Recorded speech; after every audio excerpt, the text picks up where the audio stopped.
শুভ দুপুর বন্ধুরা, তোমরা কেমন আছো? আমি তো খুব ভালো আছি। আর সকালে সেরকম ভিডিও দিতে পারিনি, তাই এখন আর দুপুরবেলা দাদা একটু বাজার গেছিলো, বাজার থেকে একটা বড় লাউ কিনে নিয়ে এসেছে।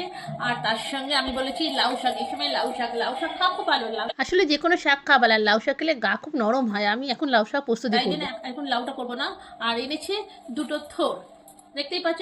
থোড় কিনতে গেলে কি হতো, এই যে এইখানটা আঙুলের মাথা দিয়ে টিপলেই দেখবে নরম, তাহলেই বুঝবে থোড়টা, মানে এই অংশটা দিয়ে যদি টিপলে দেখো বসে যায় তাহলে বুঝবে। আর এখন লাউ শাক করবো বলে লাউ শাকটা কেটে নিচ্ছি। আর সকালবেলা ছোলার ডাল করেছিলাম রুটি দিয়ে খাওয়ার জন্য, সেই ছোলার ডালও খানিকটা রয়ে গেছে। আর মাছ আছে, তাই লাউ শাকটা পোস্ত দিয়ে করবো। এমনিতেও আমরা নিরামিষটা খেতে ভালোবাসি, আর শাকটা হলে তো আর কোনো কথাই নেই। তাই লাউ শাকটা কেটে নিয়ে এবার চলে আসছি, তারপরে বাদবাকি রান্নাটা দেখাবো, সঙ্গে থেকে।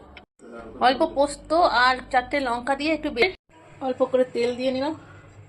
যেহেতু 3-4টে লঙ্কা বেটে দিয়েছিলাম, একটা লঙ্কাই হচ্ছে ফোড়ন দিলাম, বেশি ঝাল হলে তখন খেতে পারবো না। এবার শাকগুলো দিয়ে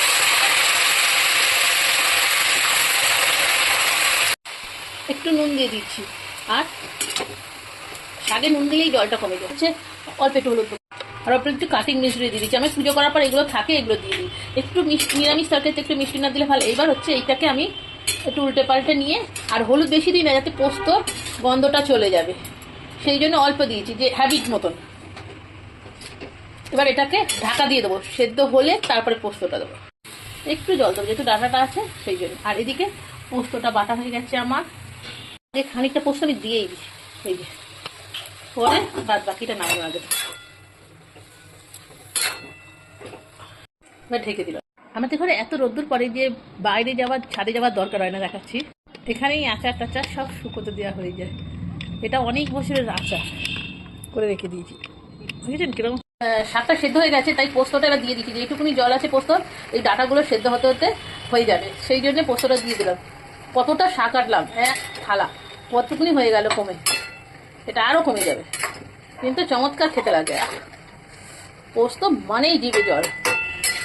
তবে আগেকার পোস্তের মধ্যে এখন পোস্তগুলো কিছু ভেজাল মিশে কিনা জানি না, কিন্তু টেস্টটা কমেই গেছে আগের মতন।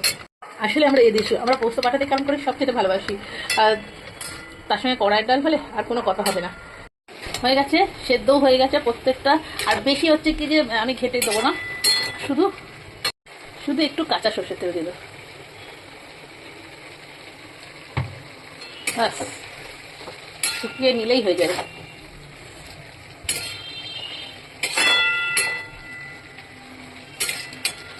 সকালে ছোলার ডাল করেছিলাম নারকেল দিয়ে টিফিনের জন্য, সেটাও রয়ে গেছে। উচ্ছে অনেকগুলো উচ্ছে ছিল, উচ্ছে পেঁয়াজ ভাজা করেছি। আর এদিকে আলু চচ্চড়ি প্লেন, আমাদের একটু এই শীতের আলুটা খেতে ইচ্ছে করে। আর তার সঙ্গে এই যে পোস্ত, আর ছেলের জন্য 1 পিস পাবদা মাছ বেগুন দিয়ে শসা। খুব গরম। দুপুরে ভাত খাবো না, শুধু শাকটাই খাই। আপনাদের কেমন লাগলো? আপনারাও বানিয়ে খান। টাটা, ভালো থাকবে।